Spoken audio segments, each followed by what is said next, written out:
Now for the Bible readings. Our first reading today is Psalm 2.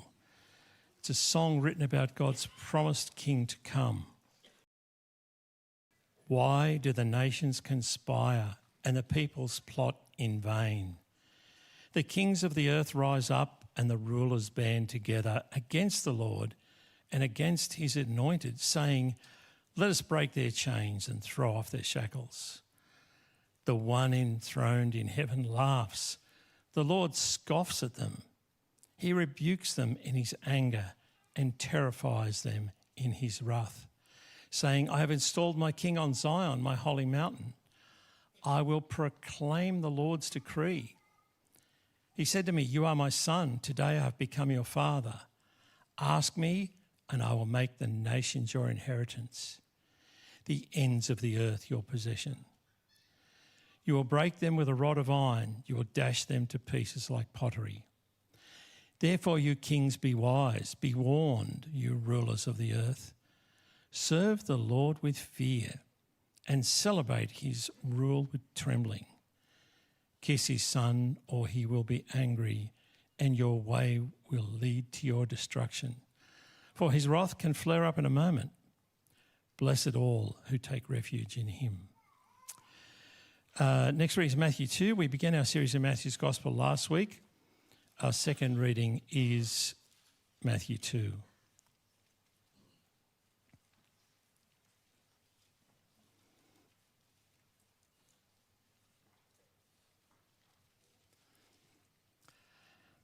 After Jesus was born in Bethlehem in Judea during the time of King Herod, Magi from the east came to Jerusalem and asked, "Where is the one who has been born King of the Jews? We saw his star when it rose and have come to worship him." When King Herod heard this, he was disturbed, and all Jerusalem with him. When he had called together all the people's chief priests and teachers of the law, he asked them where the Messiah was to be born. "In Bethlehem in Judea," they replied, "for this is what the prophet has written. But you, Bethlehem, in the land of Judah, are by no means least among the rulers of Judah. For out of you will come a ruler who will shepherd my people Israel." Then Herod called the Magi secretly and found out from them the exact time the star had appeared. He sent them to Bethlehem and said, "Go and search carefully for the child. As soon as you find him, report to me, so that I too may go and worship him." After they'd heard the king, they went on their way, and the star they had seen when it rose went ahead of them until it stopped over the place where the child was. When they saw the star, they were overjoyed. On coming to the house, they saw the child with his mother Mary, and they bowed down and worshipped him. Then they opened their treasures and presented him with gifts of gold, frankincense, and myrrh. And having been warned in a dream not to go back to Herod, they returned to their country by another route. When they had gone, an angel of the Lord appeared to Joseph in a dream. "Get up," he said, "take the child and his mother and escape to Egypt. Stay there until I tell you, for Herod is going to search for the child to kill him." So he got up, took the child and his mother during the night, and left for Egypt, where he stayed until the death of Herod, and was so fulfilled what the Lord had said through the prophet, out of Egypt I called my son." When Herod realised that he'd been outwitted by the Magi, he was furious, and he gave orders to kill all the boys in Bethlehem and its vicinity who were 2 years old and under, in accordance with the time he had learned from the Magi. Then what was said through the prophet Jeremiah was fulfilled. "A voice is heard in Ramah, weeping and great mourning, Rachel weeping for her children and refusing to be comforted because they are no more." After Herod died, an angel of the Lord appeared in a dream to Joseph in Egypt and said, "Get up, take the child and his mother and go to the land of Israel, for those who are trying to take the child's life are dead." So he got up, took the child and his mother and went to the land of Israel. But when he heard that Archelaus was reigning in Judea in place of his father Herod, he was afraid to go there. Having been warned in a dream, he withdrew to the district of Galilee, and he went and lived in a town called Nazareth. So was fulfilled what was said through the prophet, that he would be called a Nazarene. Thanks, mate. Morning.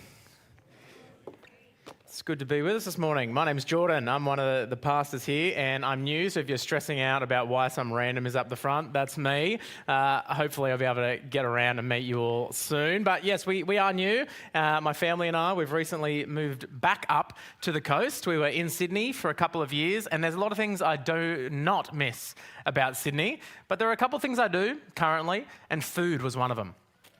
There's some good food around where we live. Good cafes, good food. You would have loved it, Talia. I tell you what, cafes for days. Woof. Amazing. I remember this one time we went down, it was southwest. And if you've ever been southwest of Sydney, it is multicultural galore, and which means food. Food galore. We were there teaching scripture, actually, and I went into the class with a bunch of kind of rowdy Islander boys, and I was like, I don't know, what are we going to chat about? So I was like, boys, what should we eat while we're here? What should we go? And he was like, oh, sir. And I'm thinking, all right, here we go. I've got the inside lane of where to eat. Sir, you have got to try the KFC. And I was like, I come all this way and I get I'm like, there's a kid with a refined palate, right? With a wicked wing just on his mind. To be honest, it was pretty good KFC. But then this turned into a full-on disagreement about the best place to eat in Oran Park, of all places, right? And so they were fighting, no, it's this place, no, it's this place, no, it's this place. When you get any kind of group together that's passionate about something, you're going to have disagreements over certain things, aren't you? You're going to have disagreement about food, the wicked wings.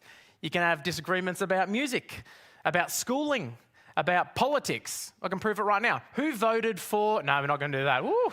Simmer down. There's disagreements about all kinds of things. There's disagreement about religion, isn't there? There's disagreement about Jesus. About Jesus himself. He's a very divisive kind of person. There's a lot of opinions about who Jesus is. Even now, today, that's the case. You can see that in Jesus' art. I've got a couple of pictures of Jesus up on the screen. You've got hippie Jesus. You've got Rastafarian Jesus. If you go to Europe, Jesus is from ABBA. Look at that. You got the Last Supper at 6 and Eurovision at 7. They're all different. All different kinds of Jesus, depending on who you ask. It's always been the case, hasn't it? It's the case here on the coast. If you ask a bunch of random coasties who Jesus is, you'd get a lot of different answers, wouldn't you? Maybe he's just a top bloke. Maybe he's a prophet. I don't know. One guy I invited to church a while back from the gym, the reason he ended up coming was because he thought Jesus was just a nice guy who might teach his daughter how to grow up and do nice things. There's lots of different opinions about who Jesus is. There's a whole lot of disagreement. Who do you think Jesus is? Who do you think Jesus is? Because who you think Jesus is will shape how you respond to Jesus. How you respond to him will be shaped by who you think he is. And friends, can I just say, it deeply matters who you think Jesus is. It is life and death. It is big stuff. Some of you might be new to these things. Perhaps you're one of those people who have joined us across summer. We love that you are here. It is great that you are here. You're in the perfect place to think about these things. You cannot leave this off. Who do you think Jesus is? What is your opinion of him? But there's a bunch of us who have been here for some time. A bunch of you have been here longer than I have, let's be honest. But we have to keep coming back to who is Jesus to make sure that our picture of him is clear. Because it's so easy for us over time just to drift to just thinking about him the way that we would like him to be instead of having him clear of who he really is, yes? And so who is Jesus? Do you have him right? Now, a guy called Matthew wrote this part of the Bible for us. He saw what Jesus did, he heard what he said, and he wrote it down for the sole purpose that we might know who Jesus is, have a really clear picture of it in this biography of Jesus' life. He wasn't just bored when he wrote this. This wasn't just his little passion project on the side. No. He wants you to know clearly who Jesus is. And that's why we come to Matthew chapter 2 this morning, and we come to it with these two big questions in mind. First one is, who is Jesus? Who is this Jesus? And the second one is, how should I respond to him in light of that? These are the two big questions we're going to look at this morning as we come to Matthew chapter 2. Let's look at the first one together. Who is Jesus? Who is Jesus? Well, last week, if you were with us, we saw the lead up and then the birth of Jesus. We didn't see the birth. That's probably good news. But we get to chapter 2 and look at verse 1. After Jesus was born in Bethlehem in Judea during the time of King Herod, Magi from the east came to Jerusalem. Now, FYI, there's a bit of a time jump here. That after Jesus was born, we're probably talking about 18 months after. So little baby Jesus and now little toddler Jesus running around, all right? A bit of a time jump here, which means that our nativity scenes where you got like the shepherds together and you got the wise men there, it's not quite accurate, but they're pretty cute. So you can leave them up, they're pretty good. So it's been some time jump, and you get the Magi coming from the east. Now, the first question that should pop in your mind are, what's the Magi, right? What's the Magi? Here's 4 things that they're not.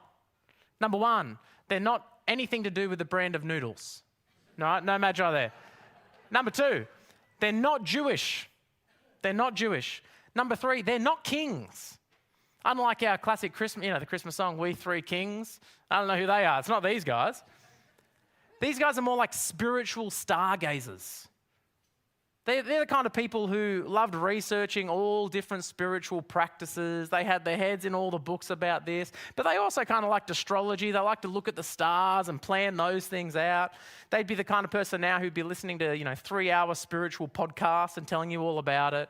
They'd be finding themselves in Machu Picchu and then tarot card reading in Long Jetty. Do you know what I mean? Like they're a strange spiritual mix of person who are also really into religion. And here's the other thing they're not from anywhere close to Jerusalem. They are not anywhere close. They're probably from that kind of Babylon area off in the east there, somewhere over there. And they're trekking a long journey. We're talking up to like 1,500 kilometers that they've come. And there's no Ubers. There's just Alice the camel, all right? They've jumped on and they've trekked for ages to get here. Weeks, months of a journey to get to this place. And the question is, why are they doing that? What are they doing here? Well, they've not come just for tourism. They've come on a mission. Look at verse 2. So they come and they asked, where is the one who has been born King of the Jews? We saw his star when it rose, and we have come to worship him.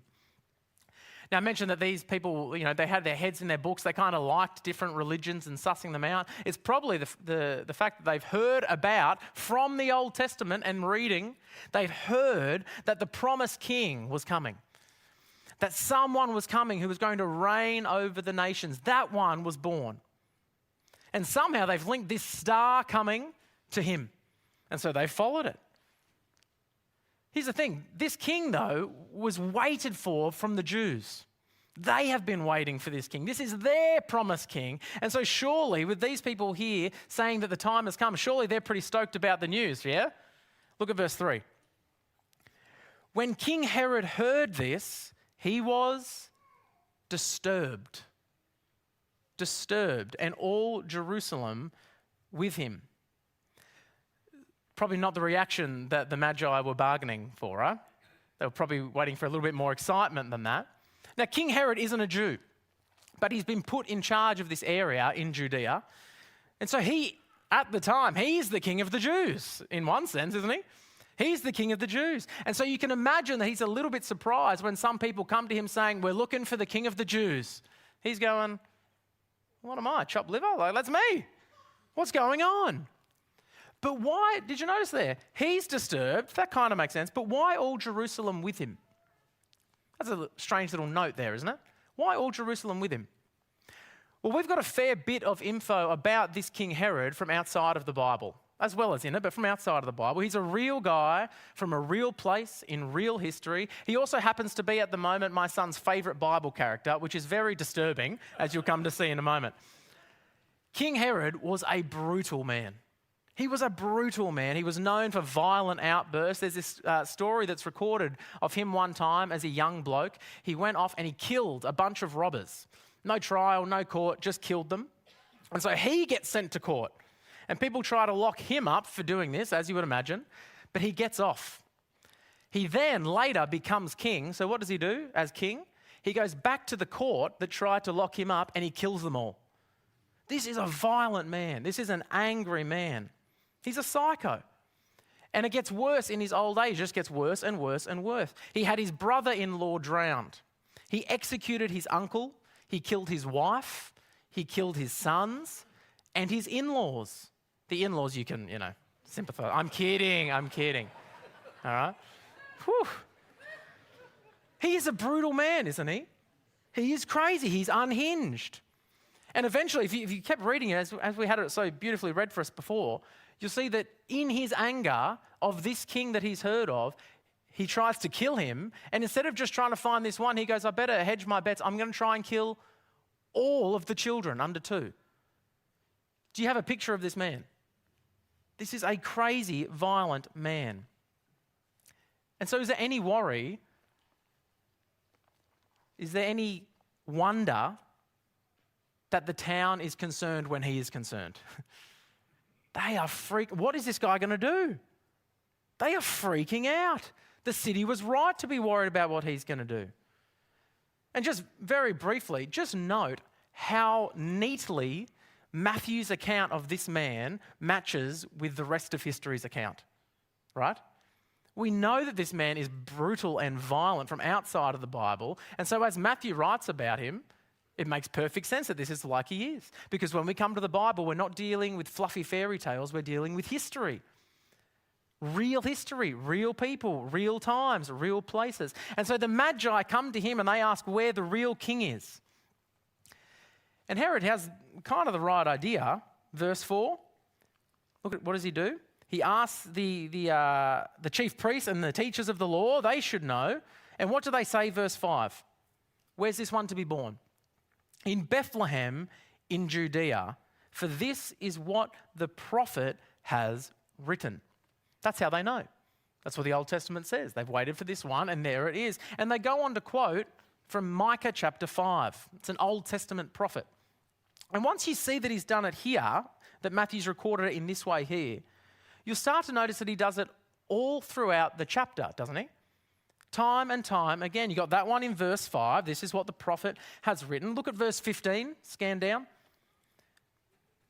This is after, Herod in his anger is trying to kill Jesus. And so the family of Jesus bail him out to Egypt before coming out later. And look at verse 15. And so was fulfilled what the Lord said through the prophets, out of Egypt I call my son.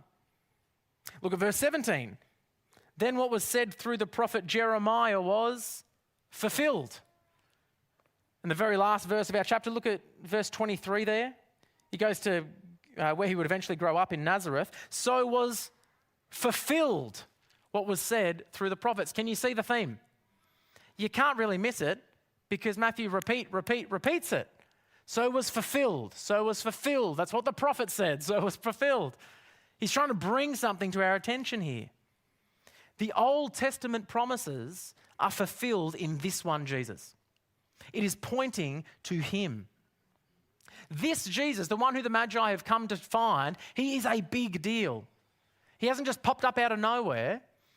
Things have been pointing to him for years. And so what has been pointing to him? What have we learned before that has been getting us ready for this Jesus? Well, note what Herod asked of the chief priests and the teachers. What did he ask for?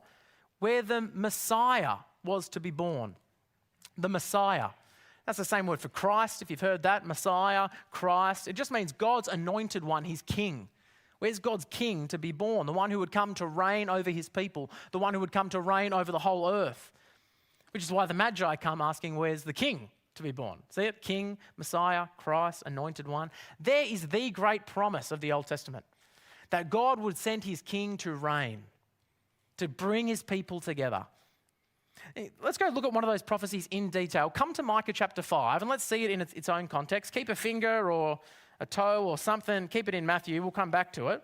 And come to Micah chapter 5. It's towards the end of the Old Testament, but there's no shame in using the contents page. Micah chapter 5. As you flick there, Micah is a prophet, which means he is telling God's people God's words. And he's telling them at a time when their sworn enemies are on their doorstep. Assyria is ready, waiting on the doorstep, ready to invade, ready to destroy them. And Micah delivers God's people this word from their God. Micah chapter 5, verse 2. But you, Bethlehem Ephrathah, though you are small among the clans of Judah, out of you will come for me one who will be ruler over Israel, whose origins are from old, from ancient times. Now, God does miraculously save them at this point, but there's more than meets the eye to this promise, as so often is the case when God makes a promise in the Old Testament. It's fulfilled in the immediate, but it's actually pointing to something even bigger in the future. There's something more going on, and you can kind of see that there is something more going on by the way that this person who is to come is described. Did you see at the end of verse 2 there? Whose origins are from old, from ancient times. This one is from way back, says Micah. There's at least two parts to this, I think. One, he's saying this person has been promised from before now. We don't have time to look at it into detail, but we saw this last week, didn't we? As we looked at the family tree from Matthew chapter 1, the promise stretched all the way back to Abraham, one who would come and help bless the nations.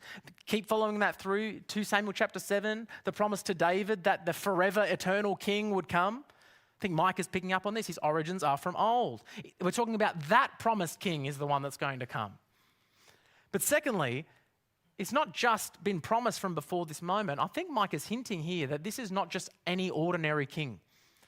This isn't just another bloke who's going to come. His origins are from old, from ancient times. There's at least the hint here that this one who is to come is God himself, the one from before all times, the Ancient of Days. That one will come. And what will he do? Look at verse 4, Micah 5 verse 4. He will stand and shepherd his flock. He'll rule in the strength of the Lord, in the majesty of the name of the Lord his God, and they will live securely, for then his greatness will reach to the ends of the earth, and he will be our peace. Do you have that promise in your mind now? This is the one that is to come. This is the one that's going to come and rule and reign over his people. Bring that back into Matthew chapter 2. Come back to Matthew. The Magi who have come, they've got some kind of outline in their mind about who this one might be, but Matthew is now colouring in those lines with detail, with colour, vivid colour. Who is Jesus? Who is he? Well, this Jesus, born in Bethlehem, do you remember from Micah? Born in Bethlehem is no ordinary one. He's not just any other baby that's born. He's not just another bloke. He is God's promised king. Further, he's the promised king who is God himself, God the Son, which means that he's not just the king of the Jews, is he? He is the king of the nations. He's the king of everything because he's the God over everything, which tells us two big things about Jesus. Here's one. All of history points to Jesus. All of history points to Jesus. If you didn't have these pointers from the past, you could imagine that God just randomly decided one day, I could send a king, I guess. Or maybe that he kind of saw that the world was spinning a little bit out of control and he's like, actually, no, I have a plan. I could fix this, I reckon. It's not like this at all. Sometimes we can think of God's plan to save and bring his son a bit like Huey's Cooking Adventures. Does anyone remember this guy? If you don't know Huey, let me tell you about Huey. There was this old show, it would usually be on, I think it was like as soon as I got home from school back in the day, which is an odd time for this kind of show. But I'd get home and people would be going shopping when people actually went into the shops and didn't click and collect. And they'd go shopping and this guy would pop around a corner, pretty freaky, and he'd say, I'm coming to your place, which is usually not a nice thing to say to a stranger. But this guy, he would go to their house and he would find just whatever is left in their cupboard and he'd make it work, and he'd make them a nice meal. So it's like, you got sardines and Vegemite, roast dinner. And you're like, how did you do that? I don't know how you did that. He'd just make do. Do you know what I mean? He'd find what was left. They weren't really ready. He wasn't ready, but he'd make do with it. And I think sometimes we can think of God's plans in the world a little bit like that. He just kind of looks out and he's like, this isn't pretty, is it? I did not bargain on this happening. But I can make it work, I guess. That is not how it works. I take it that Jesus was not Mary and Joseph's plan A, but he was God's plan A from the beginning. From the very beginning, he was God's plan A. From the very beginning, God decided, I will send my son to reign over the nations. I'm going to send my son to save them from their sin, to cleanse them and forgive them and have him reign as their king. That is his plan A. That's what he bargained for. Psalm 2, which is read for us, I will make the nations your inheritance. And all of history since that decision, all of history, much of it recorded for us in the Old Testament, has been preparing you for the coming of this king. You, so that you would be ready for him to come. Here's a little picture that gives us at least a taste of it. Those lines from the left, they are promises of Jesus made in the Old Testament that flow to the right, fulfilled in the New Testament. We've seen some of those in our passage this morning, haven't we? Now that's a little bit overwhelming. It's kind of meant to be. It's meant to show us there's a lot. History has been pointing, promising for Jesus to come, and we can see it fulfilled. Doesn't that just engender hope and trust in God for you? You can trust this God because he is the one who has promised for this king to come, and he has made it happen. He has fulfilled it. He sticks to his word. He sees it through. There's no luck or chance involved because the sovereign Lord of the universe is in control and making it happen. You can even see it in some of the stranger details in Matthew chapter 2, can't you? You just see it played out so beautifully. Who made this star appear and just land over Jerusalem for the Magi to follow? Could it not be the Lord of the universe? I'm sure he can make a star do some funky things. Yeah, over and over again you get mention of, it came to them in a dream, came to them in a dream. Isn't that not the Lord just moving history to his end? Who protects his anointed one? Who protects the baby Jesus from the schemes of King Herod? Time and time again in our chapter, you just have moments of God fulfilling his promises, keeping his anointed one safe, keeping his plan on track, because that is what he does. You can trust this Lord. No purpose of his can be thwarted. He will see it through. Jesus is the king that all of history has been pointing to and preparing you for, which means if he is the king that all of history has been pointing to, second thing, all people are for this Jesus. All people are for Jesus. Why the Magi? It's a strange detail, isn't it? We've seen that they're kind of an odd bunch to come looking. Why them? Why not farmers? Why not chippies? Why Magi? They are the least likely people to come searching for this one, aren't they? They're not Jewish, they're from ages away. Why them? Because they are the nations. They're from far off. They're not from home. They're from far away. They represent those who are far off, the nations. And the promise from the Old Testament is that the reign of this king wouldn't just be over his people in Jerusalem. No. The nations will be coming. Because this king reigns over the nations. You see it, we looked at Micah, here's Micah chapter 4. Many nations will come and say, come, let us go up to the mountain of the Lord. They're going to stream in. They're going to flock to this place. Because this king is their king. Jesus isn't just the king of the Jews. He's the king of the nations. He's the king of the Babylonians, where the Magi are from. He's the king of Australians. He's the king of Koreans. He's the king of Belarusians and Samoans and Canadians and even Tasmanians. Could you imagine? This Jesus reigns over everyone. He's not just the local king. No, he is the nation's king over all people. You might have come new to these things and go, this Jesus thing, it seems like it works for some people and that's nice for them. It's just not really my kind of thing. This Jesus is your king. He is your king. Whether you believe it or not, whether you like it or not, he is the king of the nations. God has placed his son to rule. That is what Matthew has been pointing us to.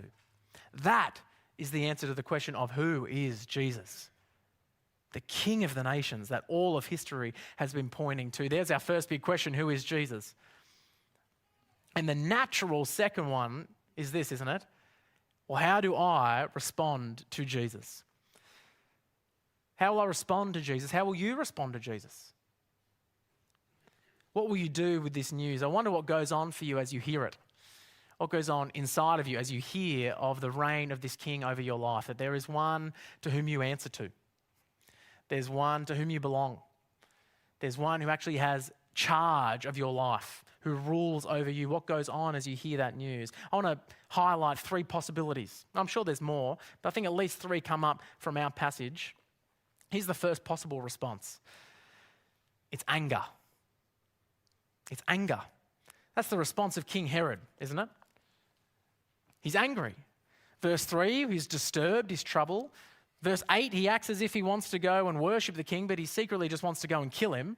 And then in his anger, verse 16, he gave orders to kill all the boys in Bethlehem and in its vicinity who were 2 years old and under. Anger. Why so much anger? That is a big response, isn't it? Why such an intense response? Maybe it's just him. We've seen that he's a pretty angry kind of guy, pretty temperamental. But look at verse 22. When they heard that Archelaus was reigning in Judea in place of his father Herod, so Herod's died and his son's taken over, he was afraid to go there. It's no safer when his son now reigns. So it's not just Herod. There's a new king. You know, same age, same income, same super contribution, same anger. The same problem, but why? Why that anger? What is going on? Here's the key. The arrival of Jesus is good news. And it is a huge threat. It is a huge threat. For him, it is a threat to his position. It's a threat to his prestige. It's a threat to his power. It's a threat to his freedom, his own control over his own life. And so his response is anger. When the world hears about the reign of this king, this Messiah, there is anger. Did you catch that in Psalm 2, which was read for us earlier? The kings of the earth rise up. The rulers band together against the Lord and against his anointed. Don't be surprised that the world hates Jesus. Of course the world hates Jesus. He is a threat to them. But what about you? What about you? What goes on in your heart as you hear that there is one who reigns over you, who controls, who cuts in on your own freedom and plans for his own? I can remember so clearly at a funeral I went to years ago. Someone's wife had died, and the pastor was up the front giving a sermon, not unlike this, you know. And the husband of the one who had died would just yell out every couple of minutes. Whenever Jesus was mentioned, he would just yell. There was anger and frustration. When the gospel was preached of this king, he couldn't bear it. He couldn't bear to hear it. He hated it. He didn't want a king over him. And it was just in his emotional state, as you can imagine, with his wife dying, it was just coming forth. I don't want that king over me. And the further on in life that you go, having defied this king, it becomes kind of more personal, doesn't it? Are you saying I've been wrong my whole life? Are you saying I've been mistreating him my whole life? Are you saying that he is the boss and not me? Because I seem to have done everything in my life on my own. Are you saying I'm wrong? His heart was so proud and so hard that he couldn't even bear to hear of the king.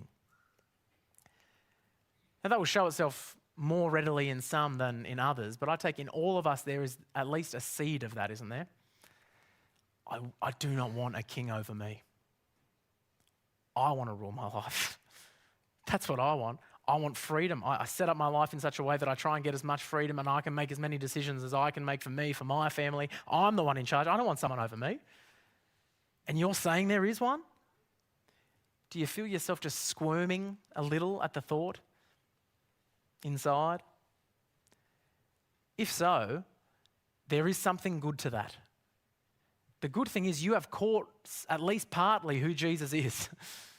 That is precisely the claim that he makes. He is the king. And not just the random king out there. No, he is the king of you. Your king. You've caught his grandeur. But it could be that you've missed his goodness. He's not a king who rules with an iron fist like some tyrant. He is a good and gracious king, didn't we sing? A good and gracious king. He doesn't rule like King Herod. He doesn't rule with anger.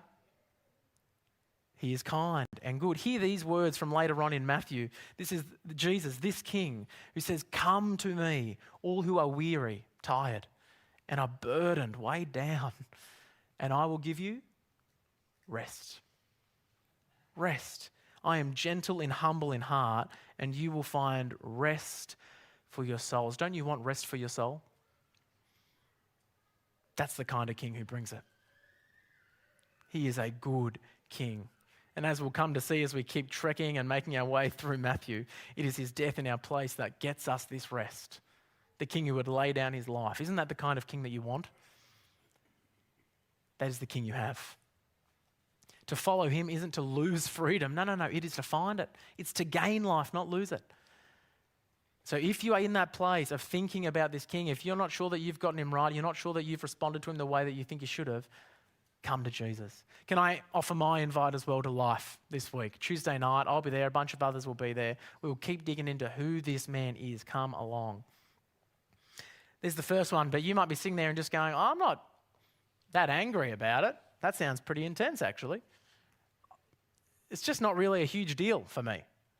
Here's the second possible response to hearing the news of Jesus. It's just apathy. I don't care. What's good for you is good for you, but not me. Whatever. When Herod wants answers, who did he go to? Do you remember? He goes to the chief priests. He goes to the teachers of the law. He goes to the ones who know their Old Testament really well, like the back of their hand. And they pull out the verse, don't they? Boom, Micah chapter 5. Thank you very much. There you go. I know that one. They were ready. But what do they do with that info? They've got it. What do they do with it? Nothing. Nada. Zilch. They don't follow the Magi. They don't seem that happy about it. They kind of just know of it, and it ends. Just having the Bible in their hands and some answers in their heads, it led to no love in their heart. No following with their feet. They just were, Could that be some of us this morning? You know what's going on. Perhaps you're someone who's grown up around the things of Jesus. Perhaps you've been around the things of Jesus for some time, years. Who has the answers to the questions, who has the memory verse on the fridge, but whose life is not significantly altered by the fact that Jesus reigns. That's apathy, isn't it? This was very much me in earlier years, very much me. And I reckon this is a story for many of us, yeah? Who knew the answers, grew up around church, knew the stuff, but whose life, if you looked in on it, doesn't look any different to anyone else's apart from going to church every now and then. That is a response of apathy. And churches are full of people who rock up on every couple of Sundays, but whose lives show no evidence of having Jesus as king. That is everywhere. Does yours? It's always worth us taking that moment, isn't it? Just to think on our lives. What does my life look like? Does it look like it should with Jesus as king? Do I know stuff about him? Or do I know him truly, deeply? Now, would someone at work be surprised to hear that I go to church and that Jesus is my king? For the parents among us or the grandparents among us, what are my hopes, my genuine top tier hopes and goals for my kids? Are they the same kind of hopes and goals that anyone on the coast could look at and go, yeah, I like that? Or are they shaped and molded by the fact that Jesus is king? Their king. Matthew is helping us move away from anger and move away from this apathy, but towards what? Towards what? Well, here's the final response. We'll finish with this, and it's the one that the Magi so beautifully live out for us. It's the third. It's adoration. Adoration. What is their response? Look at verse 10. They've trekked all across the land to get here. They've followed him. What's their response when they finally get there? When they saw the star, they were overjoyed. In the language that this is written in Greek, it's written in Greek and gets translated for us. It says that they were like rejoiced with great joy. They were not just stoked, they were super stoked. They were as stoked as you could possibly be. They were pumped, which led them, look at verse 11, what do they do with that? On coming to the house, they saw the child with his mother Mary, and they bowed down and they worshipped him. That's a strange scene, isn't it?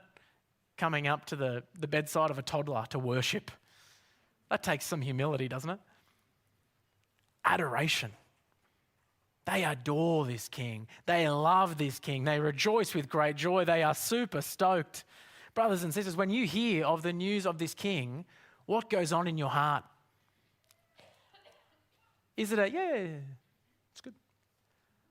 Or is it, rejoice with great joy, super stoked? Shouldn't that be our response? Over time, more and more, as we hear more and more and learn more and more of this king, that more and more we go, yes, wow, that is amazing. Do you love this one? Do you adore this one? Does it stoke joy in your heart? There is the response. Adoration.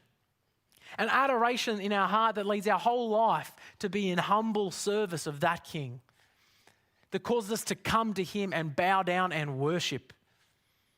Not as a burden, not as something we feel like we just have to do. No, but as a joy. I want to give my life to serve this one. Joy. It's the best. Some of you have been following Jesus longer than I've been breathing. You have lived life right.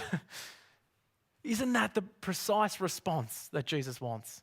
A life lived in service of this king is a life well lived. It is the good life. Don't listen to anything that tells you different. That is the good life. You are not crazy. You have responded rightly to the king who reigns, the one who is worthy of all glory and honor and power and praise now and forever. Amen? He is worthy of that. That is the life worth living, one in adoration to the king, the one who is worthy of our praise. As we finish, can I just mention one particular area for us? When we sing, what goes on for you?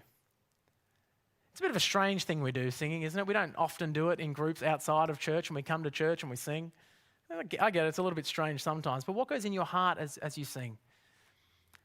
One of the reasons that we sing is just help our hearts get on board with what's going on with our head. We know that Jesus is king. We know that he is the good and gracious king. We know those things, but sometimes our hearts take a little bit to catch up. Yes? What goes on for you as you sing? If we are singing deep gospel truths of the glory of the king, which I take it we do, then that should shape us and affect us. It's all right to smile as we sing because we sing of things that are worth smiling about, don't we? They are good things to sing about. It is all right to smile as we sing. It's all right to raise your hands in praise. If you want to clap, you can clap. That's all right because we are singing of things that are worthy of our joy and adoration and praise. And so can I encourage you, when we come and meet together and sing, that is a beautiful moment. Sing with joy. Sing with gusto. Sing with praise to the one who is worthy of that praise. I'm going to invite the band up now. We're about to do just that. We're about to pray and then sing. But as they come up, let me just read to you some of the words that we are about to sing. And let them just ponder and sit in your heart so that you're prepared to sing with great joy. To our God be the glory. To our God be praise. Why? Because he alone is the name above all names. Because he is, isn't he? And so I will boast ever only in the Lord my God, for I know his glory. His glory is my good. Amen? Let me pray. Father, we give you great thanks for your Son, the Lord Jesus. We give you great thanks that in your faithfulness and in your power, you have moved all of history around him reigning as King. We praise you for that. And we thank you that as our King, he is not one who rules with an iron fist or with tyranny, but one who rules by laying down his life in our place, who takes our burdens upon himself, who brings rest for the soul. We love him and we adore him. Amen.